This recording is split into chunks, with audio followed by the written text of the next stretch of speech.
আসসালামু আলাইকুম বন্ধুরা, কেমন আছেন সবাই? আশা করি সবাই ভালো আছেন, সুস্থ আছেন। আলহামদুলিল্লাহ আমরাও খুব ভালো আছি, সুস্থ আছি। সোনালী রান্নাঘর অ্যান্ড ব্লগ চ্যানেলে আপনাদের প্রত্যেককে স্বাগত জানাই। আজকে নিয়ে এসে চলেছে একদম মজাদার রেসিপি, জিভে জল আনার মতো রেসিপি। যেই দেখবে তারই জিভে জল আসবে আর তৈরি করে খেতে ইচ্ছা করবে। তো এটা কিন্তু দেখেই বুঝতে পারছো যে কিসের রেসিপি। এটা কিন্তু পাঁচমিশালি ছোটো মাছের রেসিপি, যেটা আম দিয়ে তৈরি করেছে। এখন আমের সিজন, টক আম দিয়ে কিন্তু এই রকম রেসিপি দুর্দান্ত লাগে। তো আমি কিভাবে তৈরি করেছি আর কেন বলছি জিভে জল আসবে, সেটাই তোমাদের সঙ্গে শেয়ার করতে চলে এলাম। তোমরা সবাই জানো, যারা টক খেতে পছন্দ করে তারা সবাই কিন্তু আমের সিজনে কাঁচা আম দিয়ে ছোটো মাছ রান্না করে খায়, কিন্তু এইভাবে রান্না করে খেলে কিন্তু জিভে জল আসতে বাধ্য। দেখেই জিভে জল চলে আসবে, খাওয়া তো দূরে থাক। তো দেখতেই পাচ্ছেন আমি বাটিতে তুলে নিচ্ছি, আর কতটা সুন্দর লাগছে, কতটা লোভনীয় লাগছে। তো এই রেসিপিটা যদি তৈরি করে খেতে চান তাহলে কিন্তু আমার রেসিপিটা অবশ্যই ফলো করতে হবে। তো এই রেসিপিটা আমি কিভাবে তৈরি করেছি সেটাই আপনাদের সঙ্গে শেয়ার করবো, চলুন। তো তার জন্য কিন্তু ভিডিওটা প্রথম থেকে শেষ অবধি ধৈর্য ধরে দেখতে হবে, তা না হলে কিন্তু বুঝতে পারবেন না যে আমি কীভাবে তৈরি করেছি। আর একবার হলেও কিন্তু এই রেসিপিটা তৈরি করার অনুরোধ রইল, কারণ যারা খেয়েছো তারা তো জানবে যে কতটা সুস্বাদু হয়, কিন্তু যারা খাওনি তারা কিন্তু একবার তৈরি করে খেলে এর ফ্যান হয়ে যাবে, এতটা টেস্টি হয়। এই তো আমি কাছ থেকে দেখিয়ে দিচ্ছি, দেখুন কতটা সুন্দর আর কতটা পারফেক্ট হয়েছে। দেখুন এই কাঁচা লঙ্কা দিয়ে টক টক এই ছোটো মাছ খেতে কী যে সুন্দর, দুপুরের গরম গরম ভাত দিয়ে খুব টেস্টি হয়। এই তো একদম দেখিয়ে দিলাম ফাইনাল লুক। তো চলুন দেখে নেওয়া যাক কীভাবে এই মাছটা আমি রেসিপিটা তৈরি করেছি আর কি কি উপকরণ ব্যবহার করেছি। আম মাছ রান্না করার জন্য কিন্তু এখানে মাছ নিয়ে নিয়েছি, মাছগুলোকে ধুয়ে পরিষ্কার করে নিয়েছি। আর এইগুলো কিন্তু পাঁচমিশালি ছোটো মাছ আছে, আর এই মাছ কিন্তু ভালোভাবে ধুয়ে পরিষ্কার করে নিতে হয়, আর অনেক সময় লাগে, তার জন্য কিন্তু আমি আগে ধুয়ে পরিষ্কার করে তারপরে নিয়েছি। আর এখানে 300 গ্রাম মতো মাছ আছে, তাতে আমি 2টা আম দেবো। আমের সাইজ আছে মিডিয়াম সাইজ, তো এই সাইজের আম আমি 2টো দেবো, বড় হলে একটা দিলেই হতো, কিন্তু এটা আমি টক টক করে রান্না করব, তার জন্য কিন্তু 2টো নিয়েছি। আমগুলো কেটে নিয়েছি, আর এদিকে পেঁয়াজ কুচি করে নিয়েছি। এখন পেঁয়াজটাকে কড়াইয়ের মধ্যে দিয়ে দেবো। তা আগে থেকেই কিন্তু আমি তেলটা বসিয়ে দিয়েছি কড়াইয়ে। এখন আমি এর মধ্যে পেঁয়াজটা দিয়ে দিচ্ছি।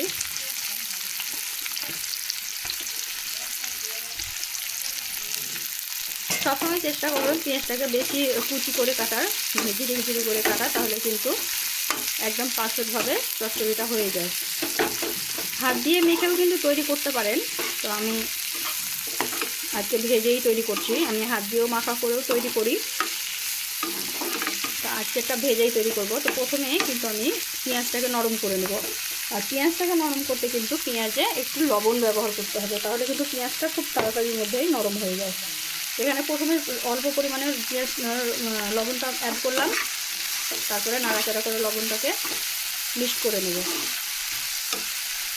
পেঁয়াজটা নরম হয়ে যাওয়ার পরেই কিন্তু বাকি মশলা দেবো, তার আগে কিন্তু আমি কোনো মশলা অ্যাড করব না, কারণ অল্প পরিমাণে তেল দিয়েই কিন্তু আমি এই চচ্চড়িটা তৈরি করব।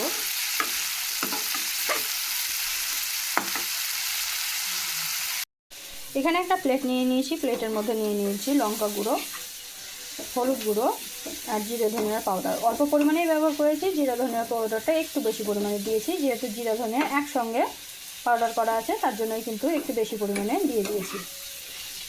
তো এখন কিন্তু আমি এটা যে পেঁয়াজ ভাজতে দিয়েছি সেই পেঁয়াজের মধ্যে দিয়ে দেবো, কারণ পেঁয়াজটা কিন্তু আমার অলরেডি নরম হয়ে গেছে।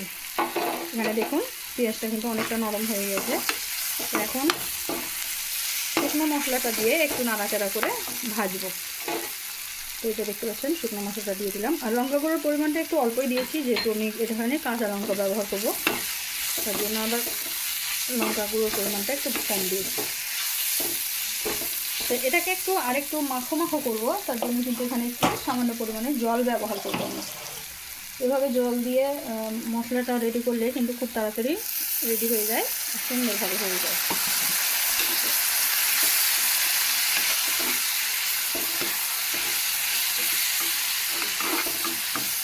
দেখতেই পাচ্ছেন জল দেওয়াতে অনেকটা মাখা মাখা হয়ে গেল। আর যে শুকনো মশলাগুলো আছে সেগুলো কিন্তু একদমই ভাঙবে না যদি এইভাবে দেওয়া হয়। যেহেতু চচ্চড়ি করবো তাই এখানে কোনো রকমের আদা রসুন বাটা কিংবা অন্য কোনো মশলা ব্যবহার করিনি। এখন এই যে দেখতে পাচ্ছেন মশলাটাতে সুন্দর তেল ছাড়তে শুরু করে দিয়েছে। এই পর্যায়ে কিন্তু আমি প্রথমে আমটা ব্যবহার করব। তাহলে কিন্তু আমটা প্রথমে দিয়ে দিলে মাছটা ভাঙবে না, যেহেতু টক, তার জন্য প্রথমে আমটা দিয়ে দিলাম। তো প্রথমে আমটাকে মাখিয়ে নিলাম, এখন আমি মাছটা দিয়ে দেব। এভাবে একবার রান্না করে দেখবেন, খুবই টেস্টি হয় খেতে। যারা টক খেতে পছন্দ করে তাদের জন্য তো একদম পারফেক্ট একটা রেসিপি। এই একটা রেসিপি দিয়েই কিন্তু মায়ের ভাত খাওয়া হবে।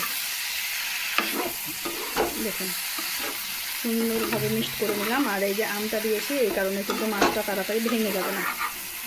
তো ভালোভাবে মিক্সড করা হয়ে গেল আমার। এখন আমি এর মধ্যে জল দিয়ে দেবো। জলটা কিন্তু সামান্য পরিমাণে দেবো, খুব বেশি দেবো না, যেহেতু এটা চচ্চড়ি হবে এর জন্য অল্প পরিমাণে জলেই কাজ হবে।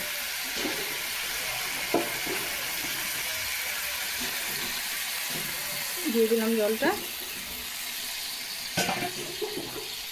এখন এটাকে একটু নাড়াচাড়া করে মশলাটা ঠিক দিয়ে দিলাম, দিয়ে এটাকে ঢাকা দিয়ে দেবো। এর থেকে সহজ কোনো রেসিপি হয় না, খুব সহজ রেসিপি, কিন্তু খেতে কিন্তু দুর্দান্ত লাগে। আর এখন আমের সিজন যেহেতু চলে এসেছে, তাই যারা টক খেতে পছন্দ করো তারা অবশ্যই এইভাবে করে খাবে, খুব সুন্দর হয় খেতে। আর আমি হলুদের পরিমাণও খুব বেশি ব্যবহার করিনি, ছোটো মাছে হলুদের পরিমাণ খুব বেশি কিন্তু ভালো লাগে না। হালকা হালকা সুন্দর একটা কালার আসবে, দেখতেও ভালো লাগবে, খেতেও ভালো লাগবে। তো চলুন ঢাকা দিয়ে দিই। ঢাকাটা দিয়ে দিলাম। মাছটা কিন্তু সুন্দরভাবে ফুটতে শুরু করেছে আর সুন্দর একটা কালার আসতেও শুরু করেছে। এই পর্যায়ে কিন্তু এখন আমি আরেকটু লবণ অ্যাড করব। যেহেতু প্রথমে আমি অল্প পরিমাণে লবণ দিয়েছিলাম, তাই এখন একটু সামান্য পরিমাণে লবণটা অ্যাড করছি। যেহেতু এটা টক, তাই লবণের পরিমাণটা একটু বেশি লাগে। তারপরে আমি সামান্য একটু নাড়াচাড়া করে দেবো।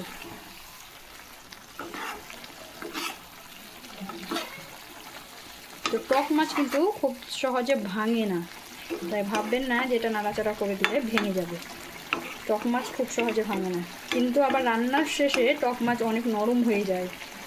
তো যে কাঁটাগুলো থাকে মাছের, সেই কাঁটাগুলোও কিন্তু অনেকটা নরম হয়ে যায়। তো এখন আমি এর মধ্যে দিয়ে দেবো কাঁচা লঙ্কা। কাঁচা লঙ্কা দিয়ে দিলাম। এখন এটাকে ঢাকা দিয়ে দেবো।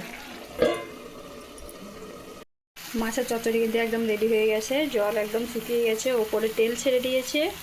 এখন আমি মাছটাকে তুলে নেব। গ্যাসটাকে বন্ধ করে মাছটাকে তুলে নেব। দেখতে পাচ্ছেন তলায় কিন্তু একটুও লাগেনি, আর এদিকে জলটাও নাই, শুকিয়ে গেছে। তো মাছটা আমার পারফেক্টভাবে হয়ে গেছে। এখন আর একটা প্লেটে তুলে নেব। দেখুন মাছটা কি সুন্দর, কালারটা শুধু দেখুন কত সুন্দর হয়েছে। তো এখন আমি এই বাটির মধ্যে রেখে দেবো। এভাবে কিন্তু আপনারাও মাছ দিয়ে আম দিয়ে তৈরি করে নিতে পারেন। এখন আমের সিজন, ভালোই লাগবে খেতে। যারা টক খেতে পছন্দ করে তাদের জন্য তো অমৃত সমান। তো আজকে মাছের রেসিপিটি কেমন লাগলো একটু কমেন্টে জানাবেন। আর যদি ভালো লেগে থাকে অবশ্যই লাইক শেয়ার করে দিবেন। আর কী ধরনের ভিডিও আমার কাছ থেকে দেখতে চান সেটা কিন্তু কমেন্টে জানাবেন।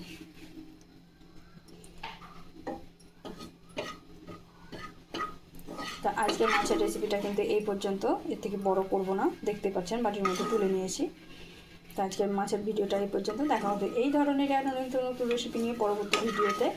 তো ততক্ষণ সবাই ভালো থাকবেন, সুস্থ থাকবেন, আমার জন্য দোয়া করবেন। রেসিপিটা যদি ভালো লেগে থাকে অবশ্যই লাইক শেয়ার করে কমেন্ট করে জানাবেন। আর আমার চ্যানেলটিকে অবশ্যই সাবস্ক্রাইব করে রাখবেন, তাহলে পাশে থাকা বেল আইকনটিকে প্রেস করে রাখলে আমার যে রেসিপির নোটিফিকেশানগুলো সবার আগে কিন্তু আপনাদের কাছে পৌঁছে যাবে। এতক্ষণ পর্যন্ত ভিডিওটা ধৈর্য সহকারে দেখার জন্য অসংখ্য ধন্যবাদ। লাস্ট ফিনিশিংটা দেখলেই বুঝতে পারবেন যে কতটা লোভনীয় হয়েছে। দুর্দান্ত একটা রেসিপি, অবশ্যই একবার তৈরি করে খাবেন। তো আজকে বিদায় নিচ্ছি, খোদা হাফেজ।